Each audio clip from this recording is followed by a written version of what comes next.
forte, ó Deus.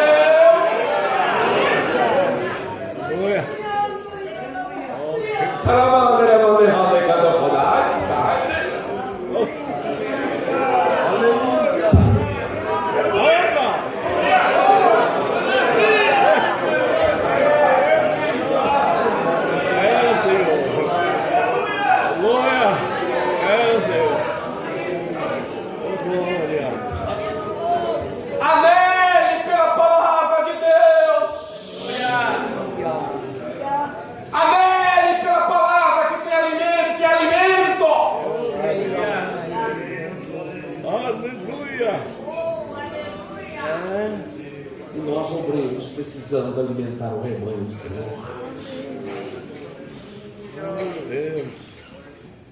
É o que precisamos. Sede de Deus. A corça, quando está fugindo do seu predador, ela procura os lugares altos da tentativa de escapar. E às vezes ela não tem saída, não tem alternativa. Ela precisa encontrar água. Porque se ela conseguir passar pela água, ela vai despistar o seu perseguidor. E vai conseguir, na correnteza da água, escapar. Muitas vezes, perseguidos,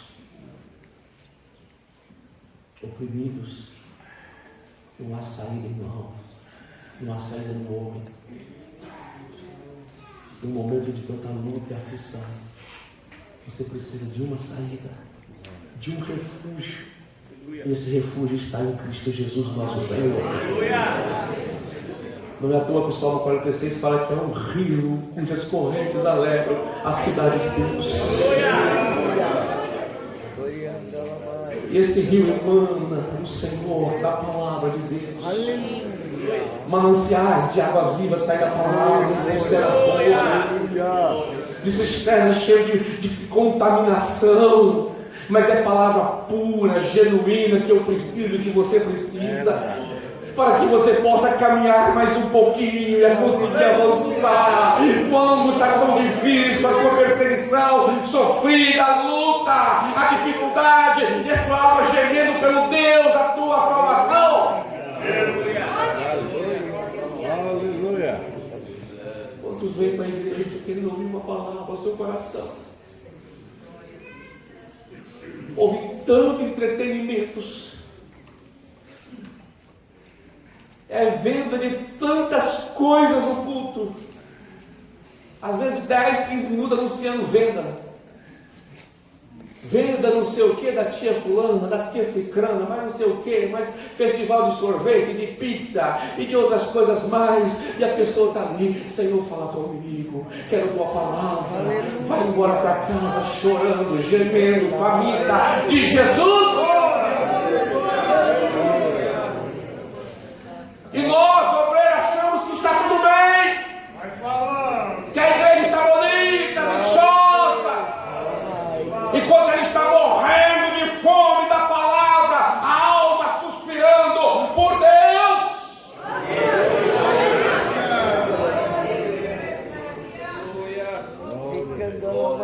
Que possamos amar mais a palavra de Deus. Que ela possa ser não simplesmente um livro que eu carrego debaixo do braço, seja ela eletrônica nas nuvens, como dizem, seja ela no seu tablet, celular, mas leia a palavra, glória a Deus, pregue a palavra, ensine a palavra, em tempo e fora de tempo. Aleluia. Avivamento traz mudança. Deus vai falar com muitos corações. Continuar falando com muitas pessoas nesta manhã. Com a sua palavra. Deus vai alimentar corações sedentos, almas que têm orado, têm pedido a Deus. Esse é o mover do Espírito genuíno pela palavra.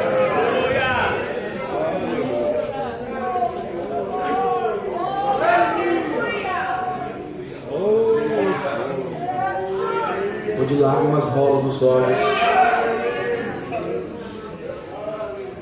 onde a contrição começa a bater forte no coração.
Deus ainda fala na sua igreja.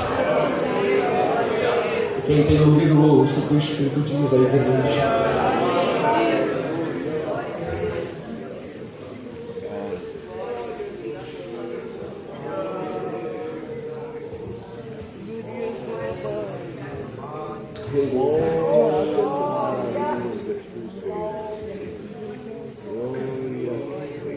O que trouxe vocês aqui esta manhã?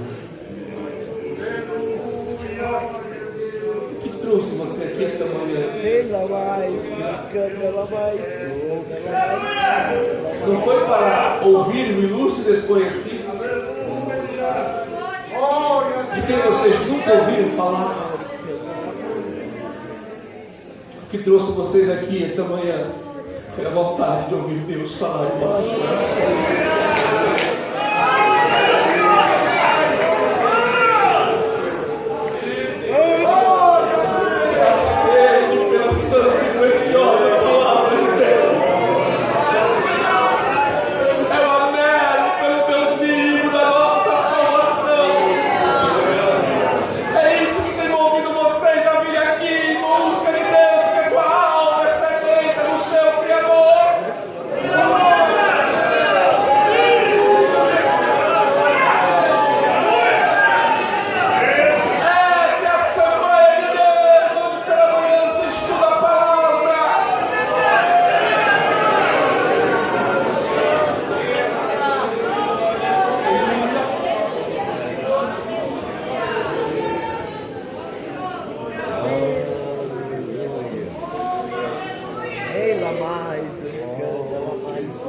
Aleluia, Senhor.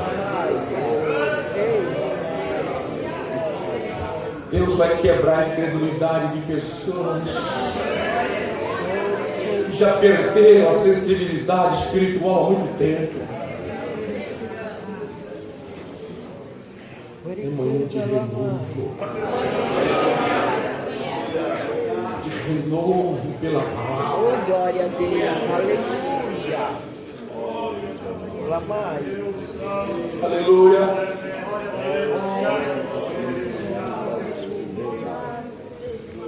Aleluia. Louvado seja o nome do Senhor.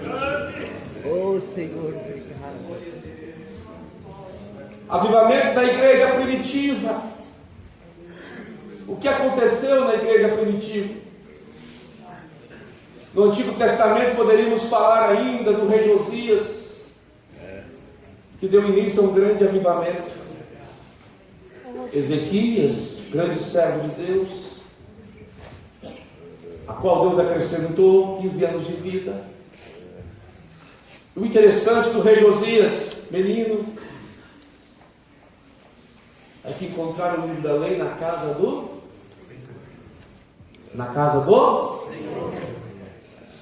imaginou? O livro da lei perdido na casa do Senhor. O diabo usou uma estratégia das maiores que eu vi até hoje. Por muito tempo, crentes foram perseguidos por causa da Bíblia, mortos, Bíblias queimadas. casas destruídas, igrejas destruídas.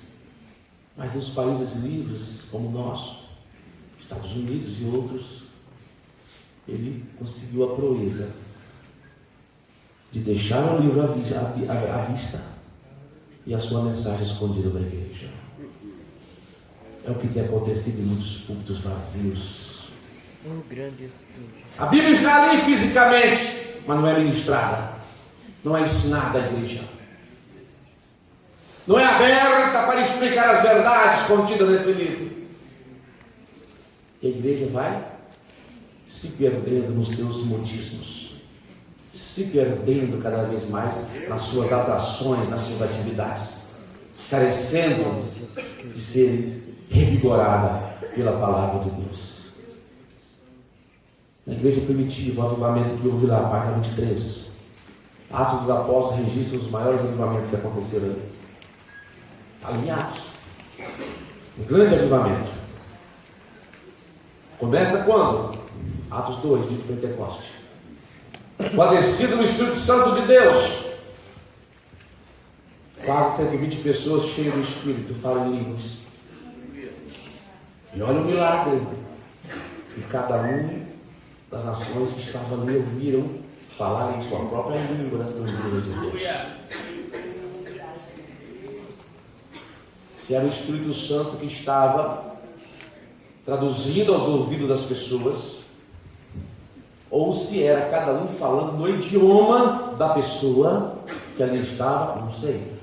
Só sei que aconteceu da forma que a Bíblia registra, que eles entendiam aquilo que era falado.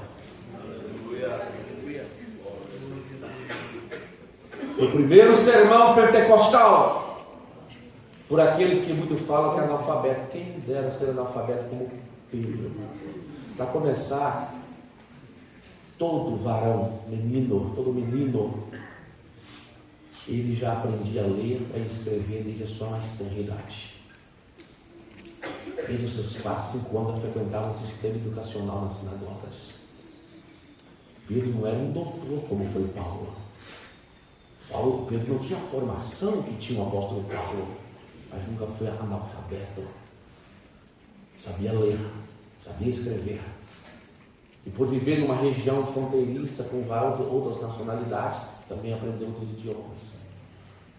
E esse Pedro, que muitos só lembram dele como aquele que negou Jesus, gostam de dizer que é analfabeto. Pega uma pessoa analfabeta, escreva aí 2 epístolas como Pedro escreveu. E mesmo que ele não soubesse nada, 3 anos com Jesus, dá para aprender alguma coisa, não dá? Aleluia. Aleluia. O interessante no sermão de Pedro, você não vê nenhum modismo. Eu até mencionei sobre isso, nós estamos falando na hermenêutica.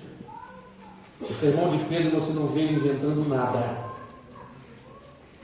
Ele põe-se de pé. Aleluia. E o que ele faz? Bíblia. Palavra.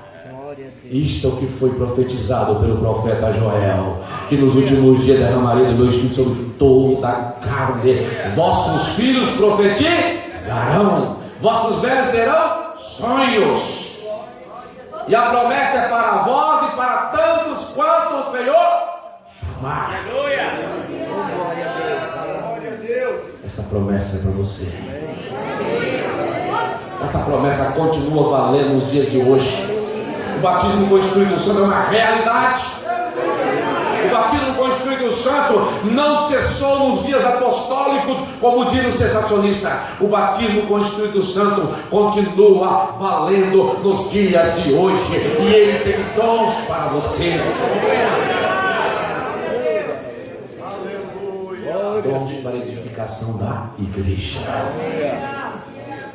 Não são dons para você se autopromover, mas são dons para a edificação da igreja do Senhor Jesus Cristo.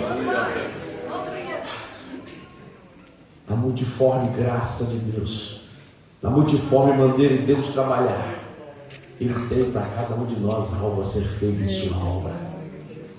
Todos nós temos algo a fazer na obra de Deus, mas para isso precisa do revestimento do Espírito Santo. não se prega mais sobre o batismo com o Espírito Santo. Não precisa, né? Basta frequentar os 21 dias, 7 dias, não quebrar a corrente. Você não é instigado mais em alguns lugares a buscar o batismo com o Espírito Santo, a buscar o revestimento de poder. Não há consagração para você ser cheio de Deus e viver uma vida de santificação. Muitas vigílias são feitas apenas para trazer movimento e dinheiro. É isso que muitas vigílias servem. Não é isso, o povo não precisa. Não, para que eu preciso orar? Vou dar campanha.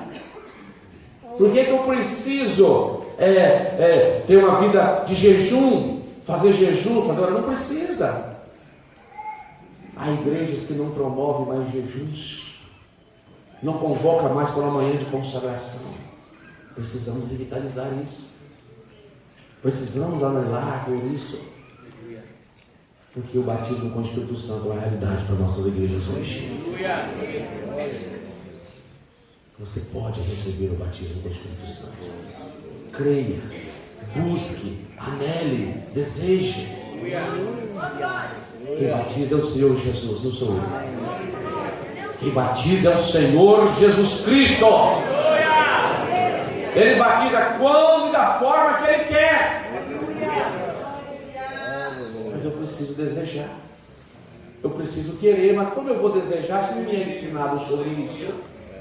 Como eu vou desejar se não estão me ensinando, me instruindo sobre como buscar o batismo com o Espírito Santo? Como desejar se não falam dele mais em nossas igrejas? É preciso continuar falando do batismo com o Espírito Santo. Quando vem conversão de quase 3 mil almas, olha só, não precisou de fazer apelo extensivo. Quando Pedro está pregando, não precisou de você ficar quase implorando para a pessoa: vem aqui aceitar Jesus, vem meu filho, Jesus é bom. A multidão pôs-se de pé: que faremos, varões e irmãos? Aleluia! Que faremos? Irmãos, a grandiosidade da graça de Deus, quando estamos frente a frente com ela nos desnuda. A palavra de Deus desnuda o ser humano no seu íntimo, e ele sente as suas misérias, as suas fraquezas, o seu pecado. Glória a Deus, aleluia. Profeta Isaías, no capítulo 6, no ano em que morreu o rei Uzias. A morte de Uzias tem nada a ver com a visão que ele teve. Ali no referencial histórico, porque não tinha datas como nós temos hoje. Nesse momento histórico, a quando que aconteceu a visão, Isaías? Quando morreu o rei Uzias, foi naquele ano que ele morreu, que eu tive a visão. Eu vi o Senhor assentado em alto sobre o trono. Qual foi a reação de Isaías? Ai de mim que vou perecendo, porque eu sou um homem de lábios impuros e habito no meio de pessoas de impuros lábios. Estamos falando de um profeta de Deus. Hoje a pessoa diz que vê anjo na igreja com maior naturalidade. Anjo em bola de fogo, anjo com fleco na mão, anjo com taça para lá e para cá, anjo garçom, anjo fecheiro, anjo cupido, e vai embora. E ele continua do mesmo jeito. Até anjo agora, estão vendo? E continua do mesmo jeito. Mas quando você é confrontado verdadeiramente com a visão celestial, você se prostra aos pés do Senhor. Você sente a sua pequenez diante da grandeza de Deus. Aí você tem sua vida purificada com as brasas do altar do Senhor. O fogo do Espírito traz purificação a nossas almas. Essa é a diferença da palavra. Você não vai se exaltar porque a Bíblia te mostra a sua pequenez. Você vai se curvar, se prostrar perante o Senhor Deus Todo-Poderoso, e Ele com a sua misericórdia te toma pela mão, te ergue e te usa poderosamente.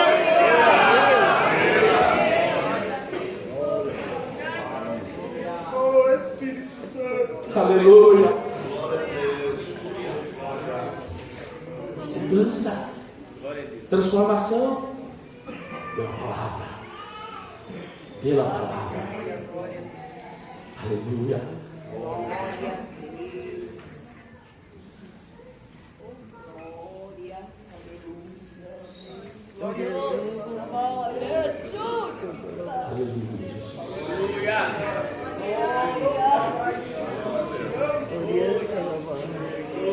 Aleluia.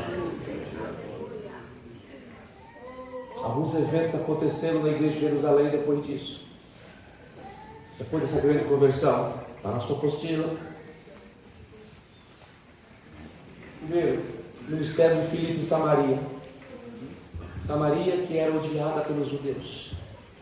Samaria que eram considerados impuros. Que era uma mistura de pessoas desde o cativeiro da Síria em 722.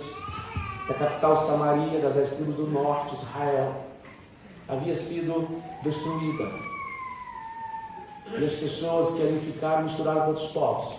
Enfim, os samaritanos eram judeus misturados. Não eram puros. Os judeus odiavam isso. De Judá e Benjamim. Os que regressaram do cativeiro babilônico. E o que acontece? Como eles não podiam cultuar junto com os judeus em Jerusalém, construíram um templo para eles. Tiveram um templo no Monte Gerizim. Mas eram pessoas que eram odiadas pelos judeus. Evangélico esse povo? Jamais. Eles contornavam uma distância maior para não passar por Samaria. Era um povo desprezado. Por isso que diz Jesus, capítulo 1 de Atos: recebereis a virtude do Espírito Santo, testemunha em Jerusalém, Judeia, Samaria e até os confins da terra. O Evangelho de Jesus é o Evangelho da inclusão, não de exclusão. É inclusão. É o único momento da sociedade greco-romana, na igreja primitiva, estava inserida nesse contexto em que acabavam-se as diferenças.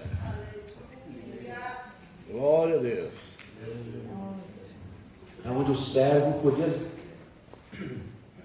sentar com o seu Senhor de igual para igual. Onde homem e mulher não tinha diferença. Onde rico e pobre não tinha diferença.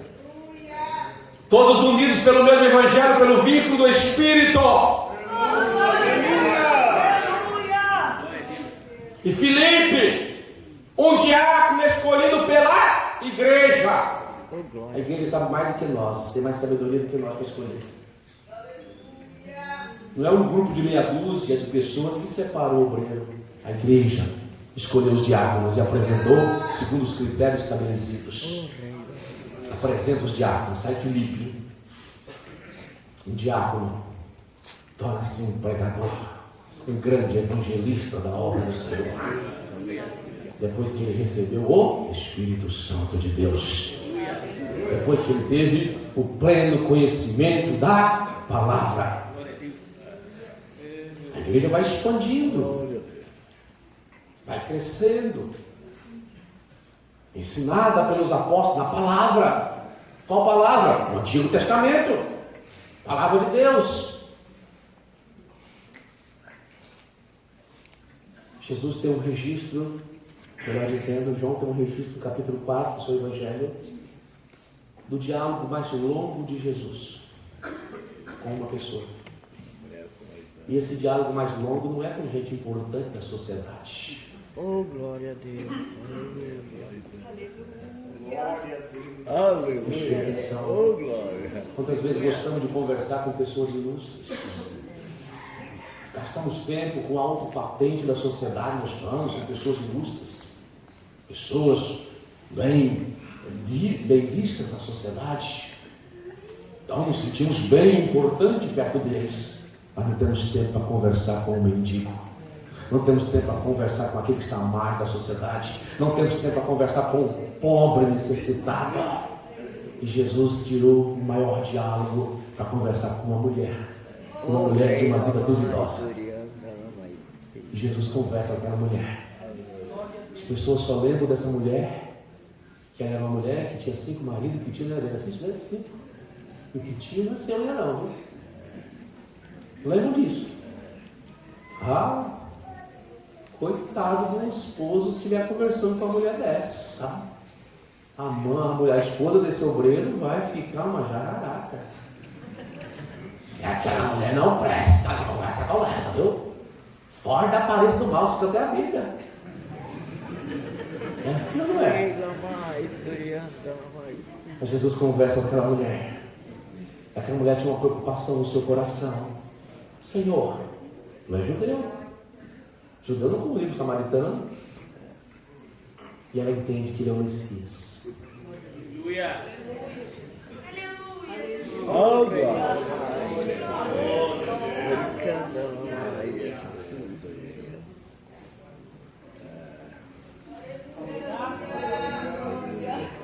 E a preocupação dela, onde vamos adorar o Senhor? Aqui em Jerezim ou em Jerusalém? Não, Jesus não está preocupado com placa de igreja. Aleluia. Jesus não congrega em ministério nenhum. Jesus não é membro de nenhuma convenção.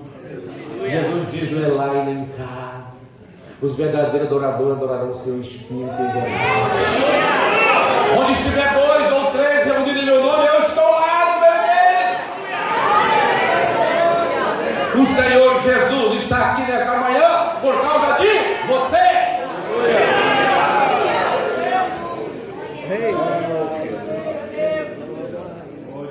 E a mulher foi em Samaria falar, a mulher não tinha voz. A mulher não tinha voz. Não tinha aceitação. Tiveram que ver. Agora cremos, porque nós vimos o que você falou. Está Filipe agora indo em Samaria a levar o Evangelho.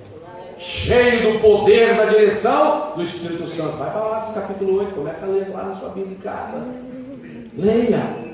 Depois você tem o ministério de Pedro em Cesareia. Pedro então compreendeu que o Evangelho não é mais privilégio dos judeus. O Evangelho é privilégio de todo aquele que crê e são quebrantados pelo Espírito. As barreiras étnicas são derrubadas, barreiras raciais, barreiras econômicas, sociais, políticas, cai por terra para viver a unidade do Espírito.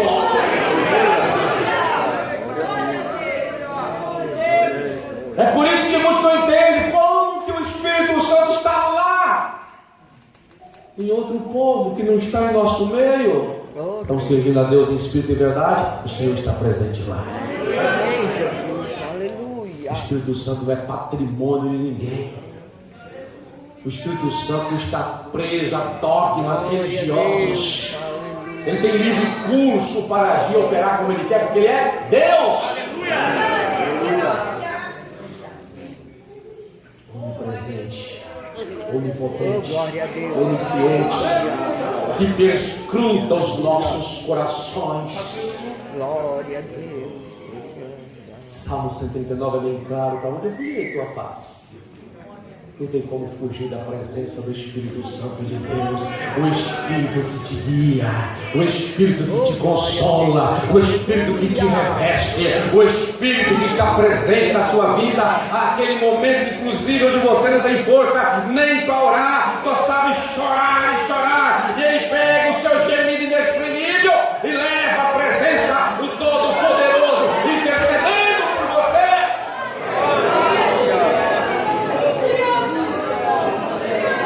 Aleluia! Aleluia!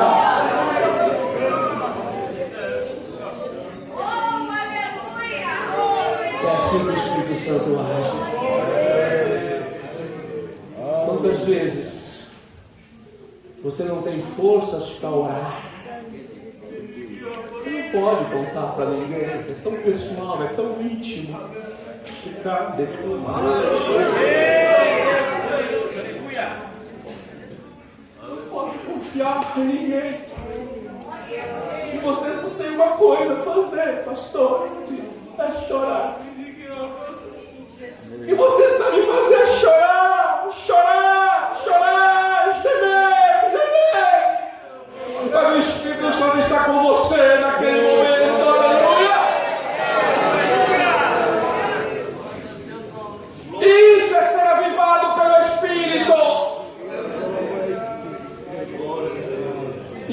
sinal de um crente avivado. Crente que tem intimidade. Crente que sente a dor do outro. Quando você menos espera, Deus manda alguém trazer uma mensagem para você. E te acalenta o coração e você caminha mais uma longa caminhada, abastecido e aquecido pelo poder do Espírito Santo de Deus, contra o frio da indiferença que existe, contra o frio daquelas pessoas que sequer olham para você, mas você não está ali aprendendo coisas erradas com o intuito de vingança. Você continua agora que Deus te levanta, enaltecendo o nome dele e orando, abençoando as pessoas, porque isso é coisa de crente.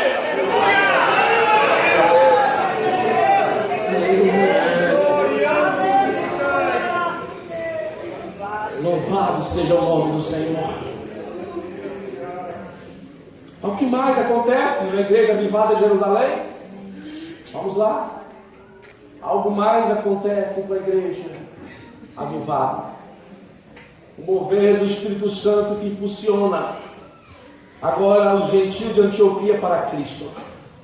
E ali os cristãos, aí os seguidores de Jesus chamados de cristãos. Antioquia é movida, impactada pelo poder do Espírito Santo.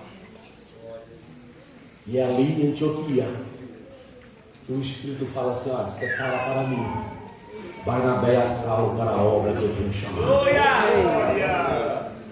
Começa agora 2 missionários enviados pela igreja, separados pelo Espírito Santo de Deus. Desejar, podemos desejar, é quem separa o Senhor. Da igreja pobre, tanto em oração quanto financeiramente, quando necessário. Ali o Espírito começa agora a separar 2 grandes homens.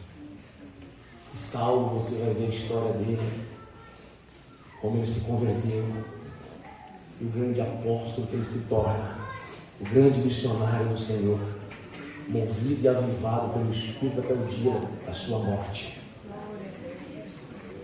Mesmo nas prisões e tribulação, ensinando a igreja: alegrai-vos sempre do Senhor, regozijai-vos sempre do Senhor.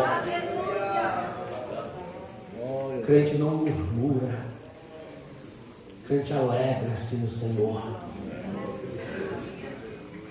o crente regozija-se no Senhor.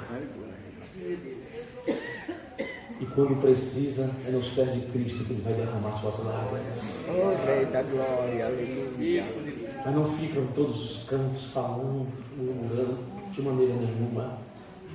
Estamos falando de maneira avivada. A igreja cheia do Espírito Santo de Oh, Deus. glória a Deus, aleluia. Depois, no capítulo 13 de Atos, você vai encontrar Barnabé e Saulo que foram para a obra missionária, fazendo grandes coisas para o Senhor Deus Todo-Poderoso, trabalhando em prol do reino do Senhor, levando a palavra, abrindo igrejas, ensinando, admoestando, perseguições, naufrágio, mas continuar firme com o coração centrado na missão que Deus o chamou, que Deus o comissionou. Porque ele teve um encontro com o Senhor no caminho de Damasco. Glória a Deus, aleluia. E a sua experiência que ele teve com Deus foi tremenda, que mudou a sua vida. Antes perseguidor, agora perseguido por causa do Evangelho. Ele, por zelo extremo com a lei judaica, fez tantas maldades com o povo, agora amava esse povo. Tinha amor genuíno por esse povo. Oh, glória a Deus. Mas quando ele se converte, há um problema. Quem vai acreditar na conversão desse homem? Um homem que há pouco tempo entra violentamente nas casas. E ao entrar nas casas, ele arranca crianças, homens e mulheres de forma violenta. Como esse homem se converteu? É um infiltrado no nosso meio. Ninguém dava crédito à conversão dele. Não queriam acreditar na conversão. onde levanta um homem por nome Barnabé. Preste bem atenção. Muitos podem não dar crédito a você. Talvez pela forma que você viveu no passado. Ou até mesmo não ter aparência nenhuma para alguém que alguém dê credibilidade. Mas Deus levanta um Barnabé. Para dar a palavra de apoio. Todos nós tivemos um Barnabé um dia. Alguém que confiou, que acreditou. Quando o seu nome foi colocado lá para o ministério, alguém deu um voto de confiança. Alguém assegurou que você é homem de Deus, mulher de Deus. Alguém acreditou em você. E Barnabé foi um que trabalhou essa integração de Paulo à igreja. Ele é convertido agora. Eu sou testemunha. Vocês acreditam no que eu falo? Então recebe Paulo como irmão em Cristo.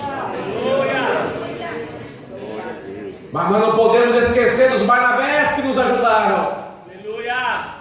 Não podemos desprezar aquele que nos deu a mão um dia.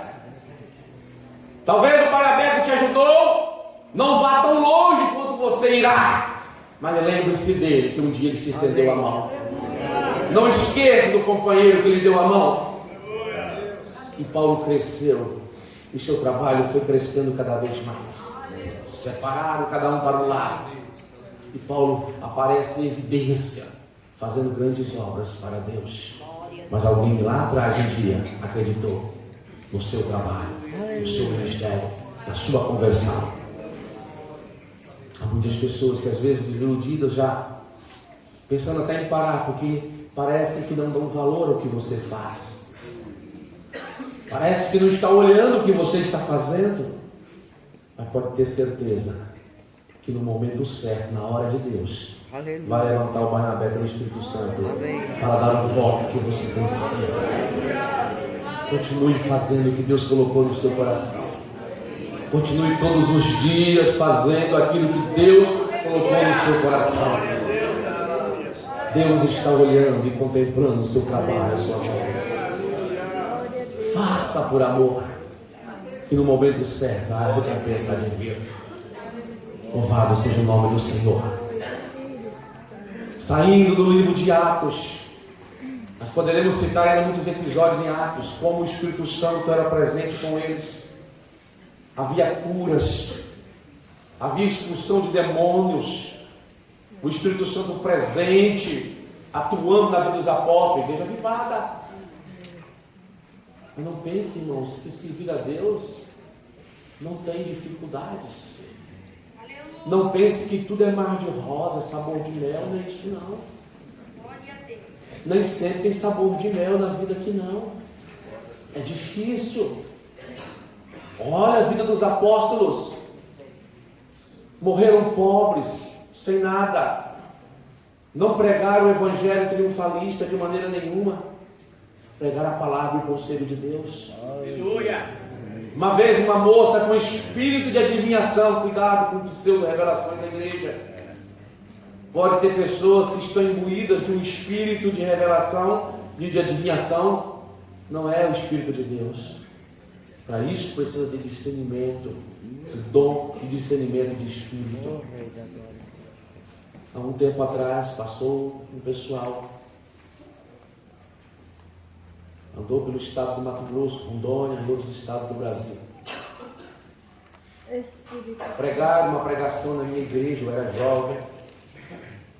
Eu nunca vi, nunca li uma pregação como a Figueira Estéreo, com a forma que esse homem pregou. Eu, que era difícil chorar, chorei. Uma pregação maravilhosa. Tinha um intérprete, uma criancinha que andava com eles, uma história contada. Resumindo a história, foram descobertos em Rondônia traficantes da alta periculosidade. Passou por tantas igrejas, enganou tantas igrejas, arrecadou tantas ofertas, e às vezes eu não tenho uma oferta para ajudar a irmãzinha viúva da minha igreja, que precisa às vezes de um vaso, um assento sanitário, que precisa de uma porta para a sua casa que está quebrada, que precisa de uma cesta básica, tem que se humilhar. viúvas de pastores que faltam alimento à mesa. E nós damos dinheiro para pilantras enganadores. Onde estava?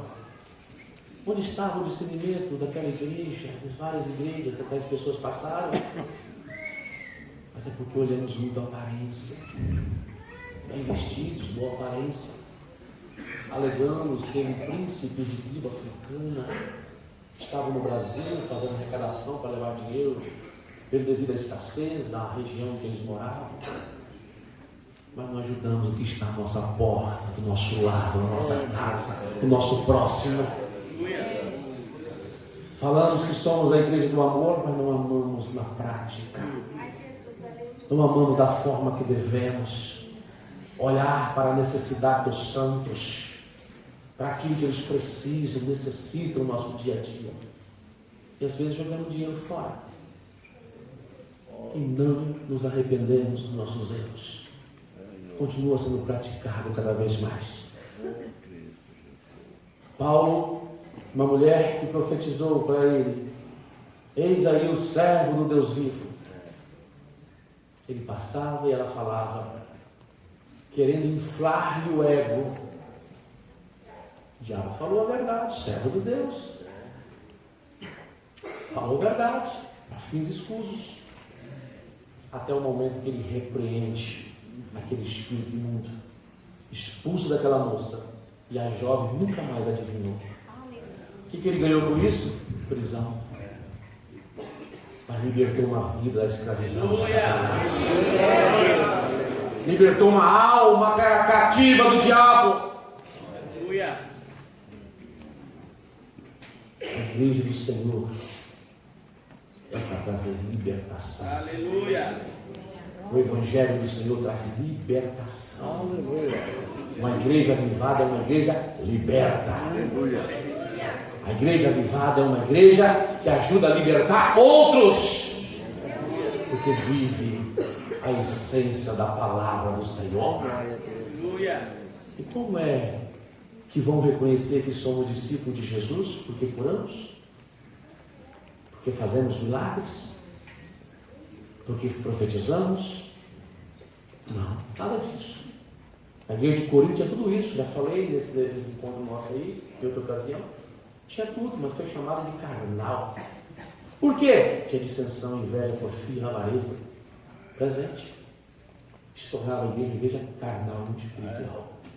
Mas como vão conhecer que sou discípulo de Cristo? Por causa do amor que há entre vós.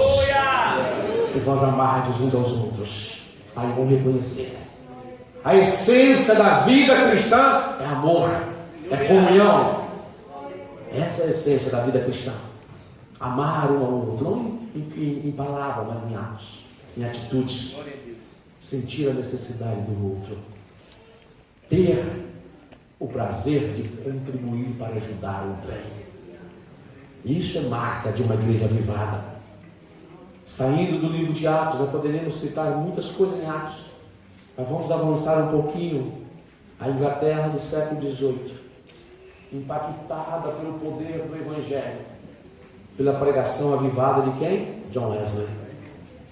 Um grande homem usado por Deus, filho de Susana e Samuel Wesley. Um grande pregador. Hoje é normal você fazer culto em praças públicas, mas naqueles dias, quando ele começou, era uma heresia. Chegou o ponto das igrejas fecharem as portas para ele não pregar mais nas igrejas, porque pregar em praça pública era um ultraje. Não podia pregar, mas ele vai pregar em praças públicas. Ele diz: meu culto é o mundo. Viveu uma vida de santidade, uma vida na direção do Espírito, da unção do Espírito. Foi um grande pregador que transformou a sociedade da sua época, impactou o parlamento inglês para mudar leis sobre a escravidão. A história vai dizer para você que a Inglaterra, ela quer acabar com a escravidão para vender seus maquinários e que interesses na reforma, na grande revolução industrial. Mas não é só isso. Esse não foi o verdadeiro motivo, porque foram impactados pela pregação, entenderam que era errado fazer o que faziam. O evangelho que impacta a sociedade é o evangelho morto. O evangelho sem vida tem que incomodar a sociedade. Nós temos que incomodar o mundo com a pregação do evangelho. E os seus sermões avivados provocavam mudança nas pessoas, provocavam transformação nas pessoas. Era uma pregação onde não havia egoísmo e vaidade pessoal, estrelismo, cada um querendo aparecer mais do que o outro, com retóricas bonitas, coreografadas. Não, eram pregações simples, porque o evangelho é simples, mas pregações na unção e no poder do Espírito Santo de Deus. Você lê a vida de John Wesley, você sente que não faz nada para Deus, que foram homens que fizeram grandes coisas para o Senhor.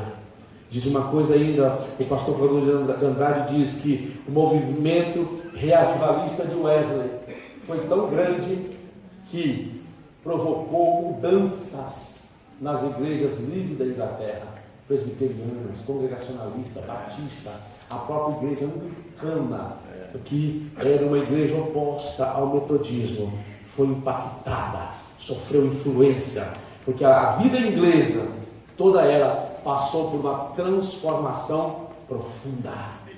A própria rainha da Inglaterra, tempos atrás, reconheceu a eficácia da vida de John Wesley com os seus sermões de transformação.